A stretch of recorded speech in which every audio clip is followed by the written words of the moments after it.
하겠습니다. 내가 붙드는 나의 종, 내 마음에 기뻐하는 자, 곧 내가 택한 사람을 보라. 내가 나의 영을 그에게 주었은즉 그가 이방에 정의를 베풀리라.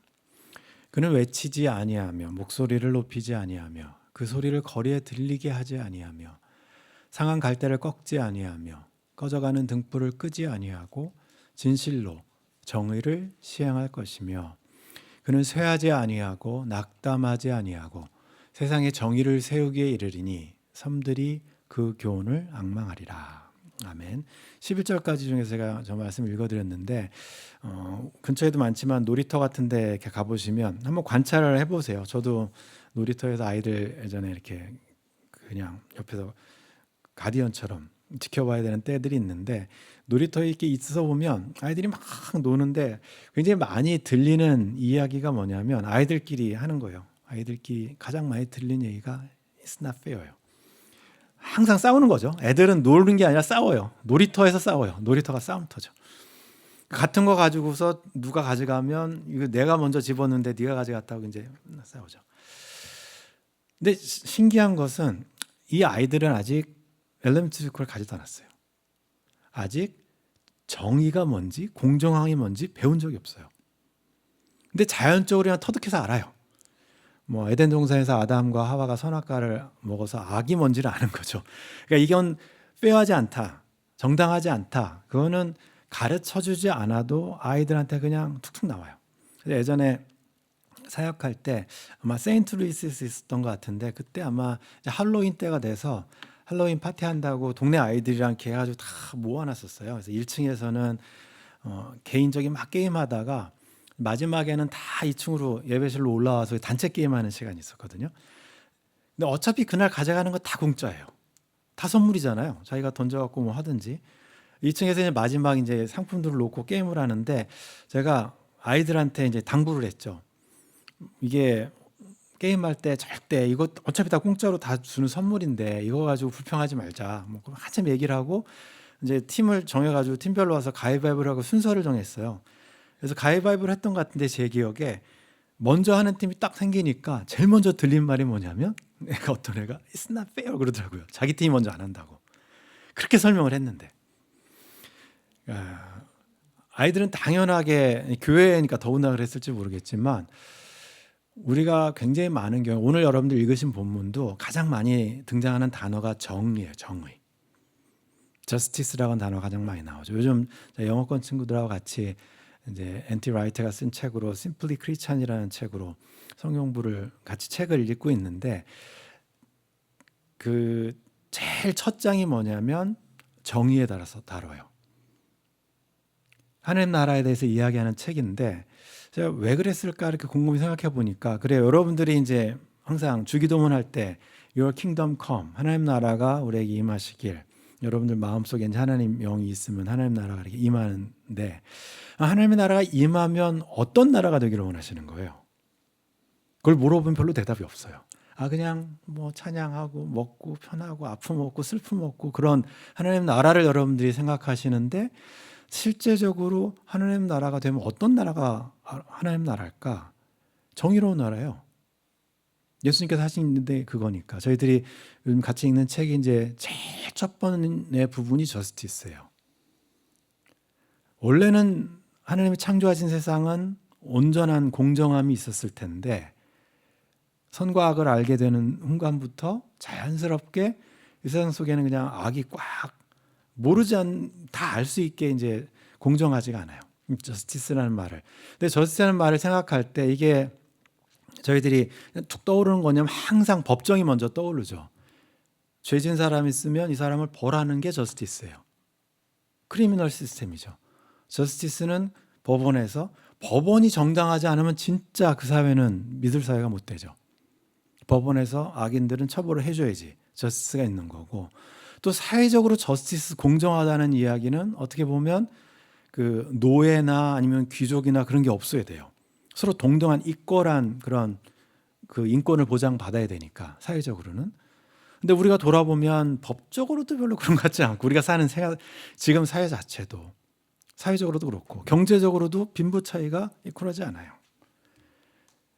그러니까 저스티스 시스템이 돌아간다고 하지만 결국은 또 도덕적으로 아까 아이들 놀 때 하는 것처럼 뭐 이거 윤리적으로 정당하지 않음에도 불구하고 그냥 정당한 척하고 살고 이제 이런 것들이 우리가 사회 속에서 경험하는 모습들이죠.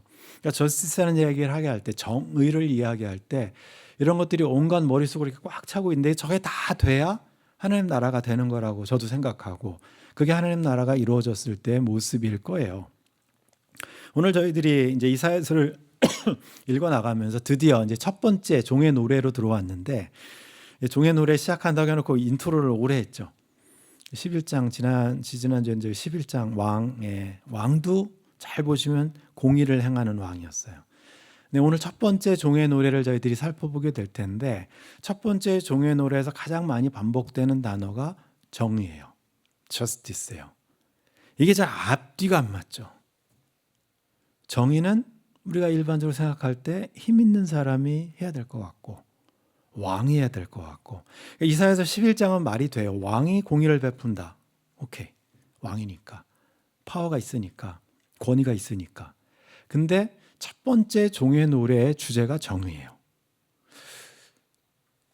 종이 정의를 베푼다. 이게 무슨 소린가? 이사야가 예언한 건데 굉장히 중요한 컨셉을 여기서 이야기하고 있고 그래서 저희들이 오늘 이제 종의 노래 첫 번째 네 개의 종의 노래가 이사야서 우리 40장부터 66장까지 중에 4개가 있습니다. 이 특별한 종의 노래가 예언이 되어 있고 다른 이제 부분하고는 틀리기 때문에 이사야 종의 노래를 살펴보게 될 텐데 오늘 이제 이사야서 42장 1절에서 4절까지 그리고 이제 5절부터 9절까지 조금 더 설명이 되어 있는 종의 첫 번째 노래 읽어드린 것처럼 참 시작하는 게 나의 종이에요. 내가 붙드는 나의 종. 이게 왜 특별하다고 말씀드렸냐면 내 마음에 기뻐하는 자, 내가 택한 사람, 자기 종이니까 좋은 사람 택했겠죠. 뭐 일 못하는 사람 종으로 택할 일은 없으니까. 근데 여러분들이 이제 나중에 이사야서를 대에 가서 읽어보시던가 하면 41장에도 종이 나와요. 이 종이 누군가 굉장히 궁금한 거예요. 항상 이스라엘 백성들은 하나님께 종이었어요. 이집트에서 바로의 종이었다가 파라오의 종이었다가 하나님의 종이 된 백성이에요. 그래서 항상 종은 복수로 나와요. 이사야서 41장도 하나님의 종할 때는 항상 복수가 나와서 서번트예요. 종들. 그러면 이스라엘 민족을 가리키는 게 맞죠. 하나님의 나라를 세우기 위해서 부름받은 사람들. 근데 유독 42장에 넘어가고 49장, 50장, 52, 3장에 있는 종만 단수로 돼 있어요. 복수로 돼 있으면 이건 당연히 이스라엘이에요. 근데 단수로 돼 있으면 이게 이스라엘이라는 나라를 지칭할 수 있을까? 한번 고민해 봐야 되는 부분이죠. 그래서 많은 학자들이 이사야 42장에 들어오면서 이 종이 도대체 누구냐? 그 전까지는 복수로 써서 이스라엘이라고 부를 수 있고 41장까지 복수였는데 42장 오면서 갑자기 나의 종은 단수로 되어 있어요. 그러니까 어떤 사람이라는 얘기죠. 이 종은. 그래서 많은 학자들이 이야기해요. 이 종이 마치 이사야처럼 예언을 하고 예언서를 쓰는 하나님께 부름받은 어떤 선지자냐? 아니면 포로로 끌려간 이스라엘 백성들을 풀어줄 고레스 왕과 같은, 고레스도 종이라 부르거든요. 실제로 이사야 40장에서 48장의 주인공은 고레스예요. 그럼 이 사람이 고레스냐? 앞으로 그 이스라엘을 풀어줄, 바벨론을 무너뜨릴 그 왕이냐? 아니면 도대체 이 종은 누구냐? 저희들은 당연히 신약 시대를 사는 저희들은 너무나 잘 알죠. 이 종이 오실 메시아를 이사야가 예언한 거구나. 오실 메시아에 대한 이야기예요. 그래서 내가 붙드는 나의 종 앞으로 메시아를 보낼 텐데 이 메시아는 하나님 마음에 기뻐하는 자고 또 택한 사람이다라고 이야기를 해요. 이게 만약에 이제 이 내용을 읽어보면서 내용이 고레스라면 고레스는 이렇게 뭐 약하거나 뒤에 읽어보셨죠? 뭐 상한 갈대를 꺾지 않으며 고레스가 그랬나요? 다 무너뜨렸죠. 다 부서뜨리고 그런 왕이 아니거든요. 그러니까 이 오실 메시아고 특별한 존재를 가리키는 어떤 인물이라는 것을 저희들은 알고 있고 성경책에서 이사야가 이야기하면서 예언하면서 내가 나의 영을 그에게 줄 것이다. 물론 아담을 창조했을 때 하나님의 영이 아담과 하와한테 이렇게 들어갔어요. 근데 구약시대 때는 하나님의 영이 간헐적으로만 임해요. 삼손이나 다윗이나 어떤 사람들에게.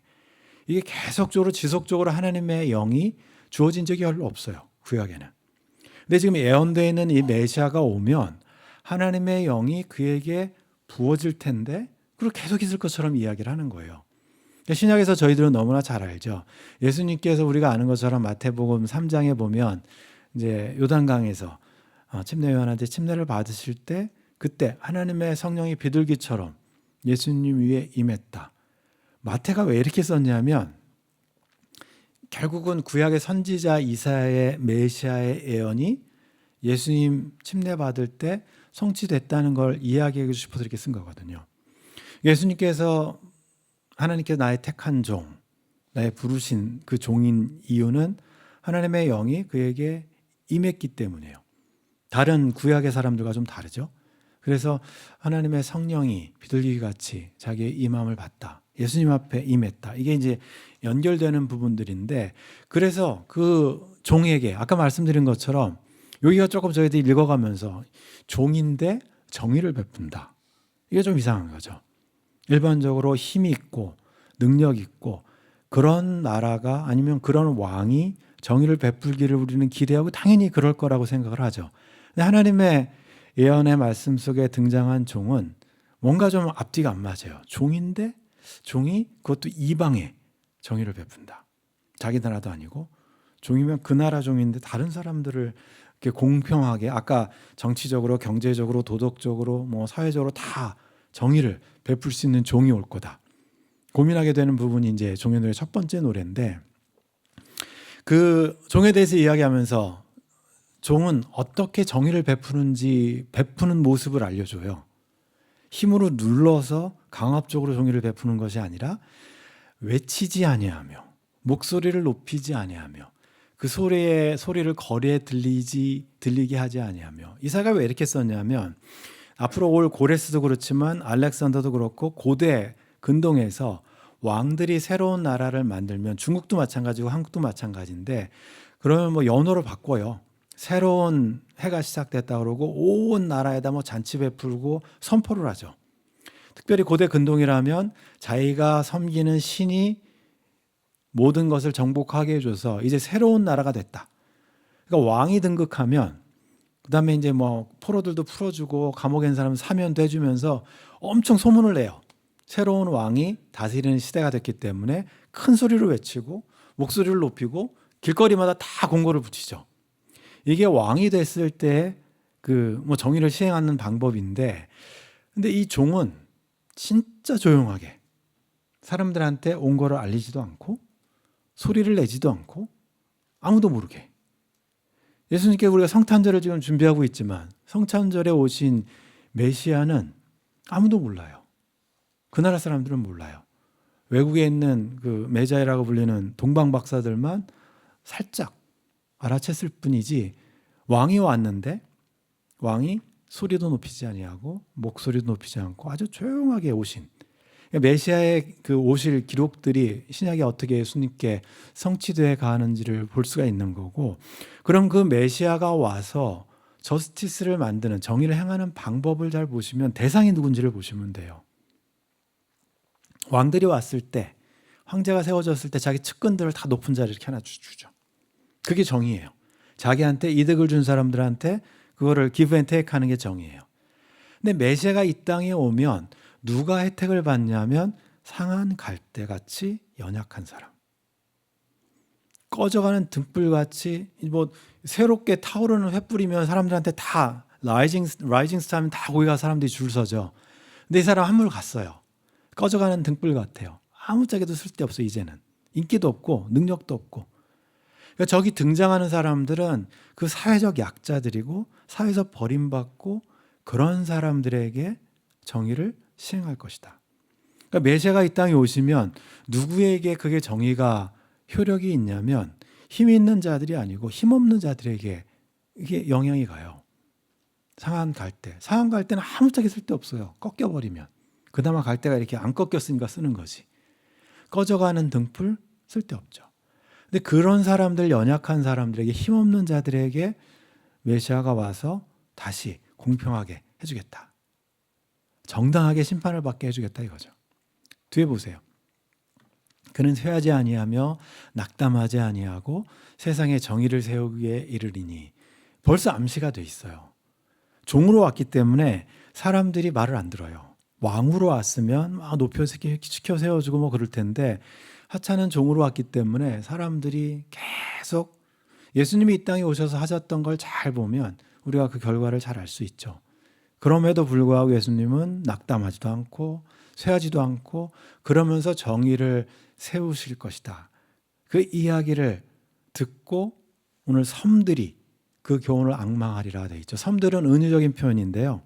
그러니까 이 주류 세력에 포함되지 못하고 저기 동떨어져 있는 섬이에요. 소외된 사람들. 이방에서 혜택을 누리지 못하는 이방 민족이라고 생각하시면 돼요. 예수님께서 이 땅에 오셨을 때 정말로 그 부자들 아니면 뭐 니고데모 같은 사람들도 만나셨지만 대부분 두로와 시돈 가서 이방 사람들, 병자들 그런 사람들을 많이 만나 주셨죠. 그 소문이 이방에까지 퍼지는 거고 초대 기독교인들도 마찬가지고. 그래서 그 사람들이 메시아가 왔을 때 결국 그 소문은 멀리 떨어져 있는 섬들이 그 교훈을 우리도 그런 나라에 살고 싶다. 우리도 그런 왕을 갖고 싶다. 그런 메시아를 우리도 소유하고 싶다. 뭐 그렇게 되는 거예요. 그래서 앞으로 이제 메시아가 올 때 하나님의 종, 나의 종이 올 때 어떤 일이 벌어질지를 이사야가 첫 번째 이제 종의 노래를 통해서 이야기를 해놓고 이 이야기를 나중에 우리가 이제 누가복음 읽으면 마태복음 12장에 보면 예수님께서 마태복음 12장에 높은 사람들하고 부딪히는 장면이 나와요.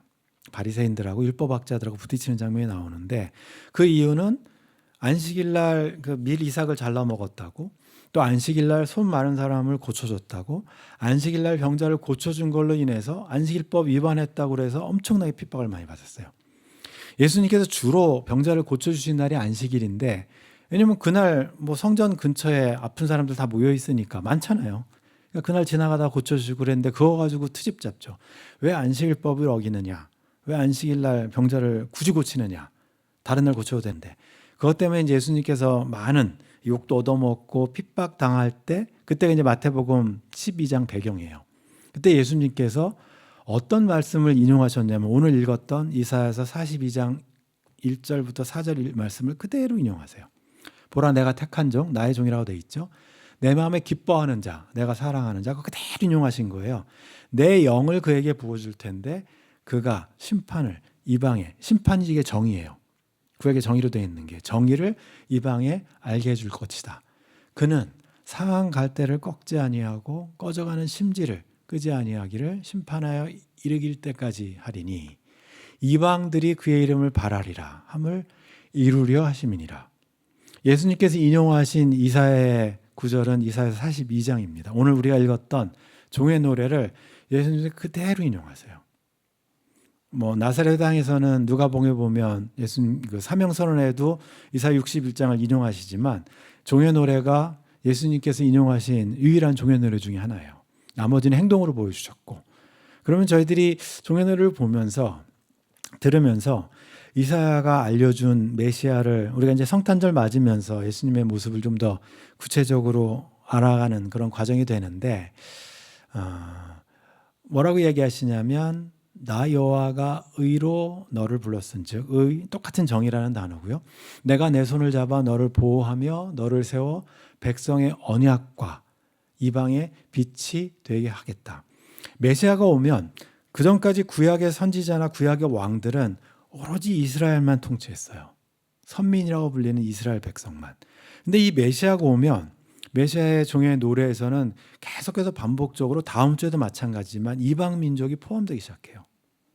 이스라엘 백성들에게는 언약이 계속 지속될 거다. 언약 백성이니까. 근데 그 언약이 확대가 될 텐데 이방 사람들에게 섬들에서 막 우리도 하나님의 백성이 되고 싶어요. 그렇게 교훈을 앙망하는 사람들에게 이방에게는 빛이 될 거다. 이게 메시아가 왔을 때 모습이 될 거고 메시아의 노래에 그게 포함되어 있죠. 메시아의 사명은 자기 민족에게는 언약을 다시 생각나게 하고 언약을 다시 맺게 해주는 그 역할을 하시고 언약에 속해 있지 않은 사람들에게는 언약에 돌아올 수 있도록 빛처럼 그들에게 이방의 빛이 되게 해주실 거다 이야기하죠. 그래서 메시아가 오셨을 때 종이 왔을 때, 정의가 이루어졌을 때 되는 일은 눈먼 자들이 눈을 밝혀주고, 예수님께서 아무리 하나님 말씀을 해도 이게 눈이 멀어가지고 못 보잖아요. 귀가 막혀서 못 듣잖아요. 영적으로 눈먼 자들에게 메시아가 오면 그들에게 영적으로 눈을 띄워줄 거라고 이야기해요. 갇힌 자들, 흑암에 앉은 자들, 이 사람들이 특별하게 이제 감옥에 있는 사람들인데, 감옥에 있는 사람들이 쉽게 말하면 그 나쁜 일한 사람들이 아닌데 정치적인 압제로 인해서 감옥에 갇힌 사람이라고 보시면 돼요. 부당하게. 그 사람들이 감옥에서 풀려날 거다. 물론 포로로 끌려갈 나중에 이 이스라엘 백성들도 그중에 많은 사람들이 왕들이 잘못했지 뭐 백성들이 이렇게 잘못한 건 없거든요. 그 사람들도 마치 갇힌 자들처럼 흙에 앉은 자들처럼 돼 있다가 나중에 풀려날 거다. 그러니까 메시아가 오셨을 때 아까 뭐 상한 갈대 그다음에 그 꺼져가는 등불이라고 말씀드렸는데, 메시아가 오면 혜택을 받는 사람들은 그런 사람들이에요. 억울하게 감옥에 갇혀 있는 사람들, 억울하게 뭐 벌금 내야 되는 사람들, 억울하게 누명 쓴 사람들, 그런 사람들에게 예수님께서 오셔서 해방을, 자유를 선포해 줄 겁니다. 그게 이야기하는 거고, 예수님께서 이 땅에 오셨을 때 아까 말씀드린 것처럼 누가복음에 그대로 말씀하세요. 주의 성령이 내게 임하셨으니 이는 가난한 자에게 복음을 전하게 하시려고 내게 기름을 부으시고 나를 보내셨다. 포로된 자에게 자유를, 눈먼 자에게 다시 보게 함을 전파하며 눌린 자를 자유롭게 할 것이다. 예수님께서의 사명 서면서를 읽으실 때 이사야서 61장을 누가복음에 보면 그대로 인용하시죠. 42장에 있어 첫 번째 종의 노래가 61장에도 반복되지만, 실제로는 우리가 이제 성탄절을 준비하면서 예수님께서 오셔서 하시는 행동들이 뭔지를 잘 보시면 제일 먼저 하신 것이 하나님의 나라를 이 땅에 선포하신 거잖아요. 그럼 하나님의 나라가 이 땅에 선포됐을 때 어떤 모습인지를 보여주셨는데 그게 저 모습이에요. 약한 자들, 연약한 자들, 그들에게 하나님의 나라를 맛볼 수 있도록 해주시는 거고, 그 다음에 가난한 자들에게는 기쁜 소식을 전파하게 해주시고, 이게 예수님께서 오셨을 때 정의를 해주시는, 외치시는 모습이죠. 우리가 종의 노래를 통해서 찾아볼 수 있는 그런 모습이고, 이제 마지막 절에 보라 애원한 일이 이미 이루어졌느니라. 보라 이제 내가 새 일을 알리노라. 첫 번째 종의 노래를 마무리하면서 이사야가 이야기해요. 하나님께서 이미 이전에도 굉장히 많은 일을 성취하셨어요. 이집트에서 포로로 있는 이스라엘 백성들을 기적처럼 구원해 주셨죠. 그리고 뭐 사내립이 쳐들어왔을 때, 아시리아가 쳐들어왔을 때도 히스기야 왕 때 기적처럼 이런 일이 한두 번이 아니었어요. 근데 앞으로 하나님께서 해주실, 이 종을 통해서 해주실 일은 새 일이라고 이야기하고, 새 하늘과 새 땅이고 새로운 모습의 세상이 이 땅에 올 것이다. 일이 시작되기 전에 미리 알려준다. 이게 이제 종의 노래 이야기예요. 첫 번째 종의 노래를 같이 나누면서 우리가 이사야서를 이렇게 많이 중요하게, 아니면 어려워서 잘 몰라서 지나가긴 하지만, 이사야서에 예언되어 있는 메시아는 제가 말씀드린 것처럼 예수님께서 이 땅에 오셔서 하셨던 모습하고 굉장히 일치해요. 그래서 이루려 하심을 그대로 예수님께서 하셨던 거고, 정의를 이야기할 때 이제 학자들한테 물어봐요. 뭐 법학과 가면 제일 먼저 배우는 게 크리미널 로 배우면서 이제 정의를 배울 텐데, 유명한 하버드 있는 교수랑 또 어떤 교수님들이 쓴 책을 이렇게 몇 가지 정리한 걸 보면, 정의가 그 사람들이 쓴 책 제목이 뭐냐면 정의란 무엇인가예요. 책 제목이. 결론이 뭔지 아세요? 정의는 결론 지을 수 없다요. 그분들의 결론이. 그러니까 법학자들이 책을 썼는데 책 제목이 정의란 무엇인가인데, 결론에 가면 정의는 결론 짓기가 좀 그렇다. 정의 내릴 수 없다요. 그 이유는 한쪽에서는 이렇게 이야기하죠. 모든 사람에게 공평한 게 정의로운 것 같다. 그래서 현 시대에서 정의로운 사회를 이야기한다면 그나마 민주주의가 대부분의 사람들에게, 대다수에게 그 혜택이 돌아가기 때문에 민주주의가 정의로운 거 아니냐라고 이제 자기 결론을 그렇게 내려요. 그랬더니 어떤 하버드 학자는 보면서, 그렇게 민주주의가 정의로울 수도 있지만 자본주의, 민주주의 사회에서는 모든 사람이 자기 이득을 위해서 살기 때문에 그러다 보면 소수의 사람들이 실제는 그 사람들이 진실한 사람들인데 다수결에 의해서 피해를 보는 적이 있어요. 쉽게 말씀드리면 여러분들 뭐 먹으러 갔을 때 그냥 다수결로 정해버리면 나는 짬뽕 먹고 싶은데 많은 사람들이 짜장면 먹고 싶으면 그냥 따라가야 돼요. 그게 정의예요. 다수결이 정의가 돼버리면 그러면 이 소수는 그래서 그 하버드 학자는 이렇게 이야기하죠. 10년 전에 한국에서 굉장히 많이 팔렸던 책이에요. 소수의 의견이 반영될 수 있는 사회가 정의로운 사회다. 그럼 둘 다 답이 달라요. 이쪽은 다수결의 의견이 반영되는 게 정의고 이쪽은 소수의 의견도 무시하지 않는 게 정의라고 합니다. 다 상대적인 의미죠. 하나님 성경책에 쓰여 있는 정의는 정답이지만 저희들이 받아들이기가 너무너무 힘들어요. 왜 그러냐면 아까 말씀드렸잖아요. 정의가 실현되는데 왕이 하는 게 아니라 종이 하기 때문에. 종이 정의를 실현하려다 봐요. 얼마나 힘들어요. 21세기에 지금 굉장히 갑부가 최대 갑부가 내가 정의를 행하기 위해서 돈을 이만큼 풀어주겠다. 사람들이 막 박수치고 그러죠. 근데 이름 없는 어디서 인플로이라는 사람이 내가 정의를 행하겠다. 사람들이 귀도 안 들어요. 성경책에 써있는 정의는 그런 이야기를 하고 있어요. 왕이 힘 있는 사람이 베푸는 정의가 아니라 소리도 내지 않고 목소리도 내지 않고 아무도 모르게 찾아와서 이 땅에 상한 갈대와 같은 사람들을 세워주고 꺼져가는 등불 같은 사람들에게 기름을 넣어주고 그런 정의를 행하겠다고 그래요. 쉽지 않아요. 빌립보서를 저희들이 보면 바울이 이 부분을 어떻게 썼냐면 7절 8절에 자기를 비워 종의 형체를 가지사 사람들과 같이 되셨다. 성탄을 기다리면서 저희들은 성탄절 되면 막 선물 받는 걸 좋아하잖아요. 하나님께 주신 선물이 이 땅에 오신 예수님인데 예수님이 이 땅에 오실 때 선물 오실 때 종의 모습으로 오셨어요. 정말로 베들레헴에서 아무도 모르게 하나님이시면서 종의 형체를 가지사 사람들과 같이 되었고 하나님이면 굉장히 힘이 세서 모든 걸 다 하실 수 있을 텐데 하필 그냥 유대인의 목수의 아들로 태어나는 바람에 힘이 없어요. 그러니까 사람들이 무시하죠. 배운 것이 없다고 무시하고 뭐 로얄 패밀리 아니니까 무시하고 근데 하나님은 굳이 그 어려운 방법을 통해서 정의를 이 땅에 보내주시고 또 정의롭게 세상을 만드신다고 그래요. 사람의 모양으로 나타나셨다.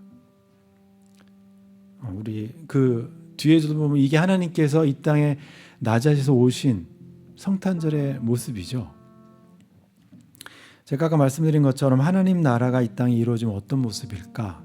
저희들이 기대하는 하나님 나라는 정말 정의로운 세상이에요.